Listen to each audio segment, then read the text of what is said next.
dreadful working conditions in Middle England. How did you enter the UK? In a lorry. An enforcement team have received intelligence that there may be illegal immigrants working at a spring onion farm. Apparently there are up to 15, 20 nationals, all kind of different nationalities.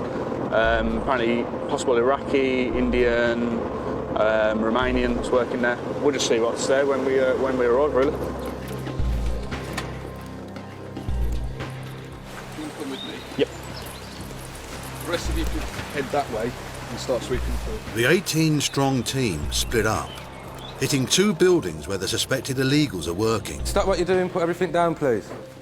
From immigration, we've come just to need to do a few checks. Does anyone speak English? Morning, people. Going to need you all to stop what you're doing at the moment because we need to speak to you regarding your immigration status. Anybody got any ID with them? ID? Driving licence? Bank cards? No? Basically, this is a warrant that allows us to come in to your property. Yeah. Okay? And speak to your employers. Yeah. Okay? That's for you. How did you enter the UK? In a lorry. You 2 sisters? Yes, sisters, simple. How long have you been in the UK for? 7. Sorry? 7. 7th year. I arrived here 5 years ago. Overstays as far as I'm aware. Overstay. Illegal entrance. He's a legal entrance. Yeah.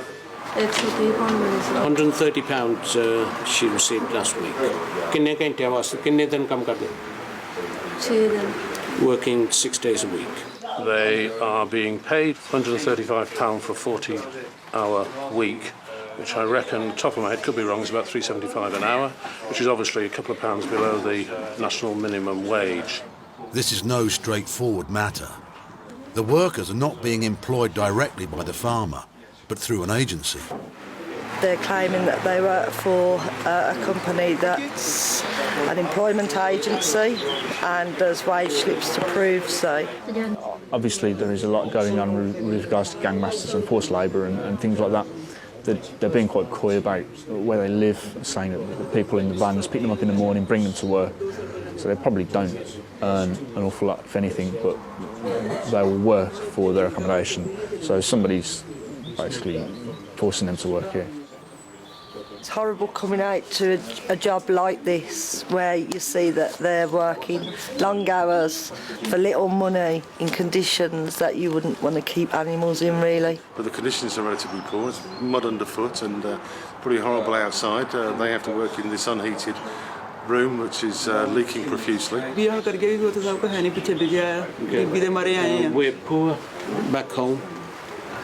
And that's why I've come over. We've sold our house and had to sell our land to get here.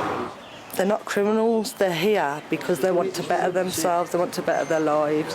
We understand why they do it. If I was put in the situation where I had to feed my kids, and I would do exactly the same thing. Although employment regulations are being broken, the enforcement team's job is to identify and remove illegal workers. We believe that you're illegally present in the country, so I'm now arresting you on suspicion of entry without leave. I understand. Okay, this gentleman and this lady have both been arrested on suspicion of entry without leave. This gentleman has told us that he's entered on the back of a lorry 4 or 5 years ago, and this lady, pretty much the same story. Arrived here 3 months ago as a visitor through an agent. ਤੁਹਾਡੀ ਜਨਮ ਦਿਨ ਦੀ ਤਰੀਕ operation 15 to 51 date of birth. The couple are in fact overstayers, but they have passports, valid passports, at their home address. So the process we'll do now is we've asked if we can go back to their home address to find their passports. They're happy with that, so we're actually going to return them to their home address now, take them back there, find the passports, and they can get on a flight and go home. Basically, they've both arrived on visit visas, which were valid for 6 months in 2007, and they've overstayed since then. Of the 20 people working here, 17 were found to be illegal immigrants. Most have been temporarily released, while papers needed to remove them are prepared. And others have absconded, their whereabouts unknown. Only 2 have so far been removed from Britain. The agency that supplied the illegal workers was fined £85,000.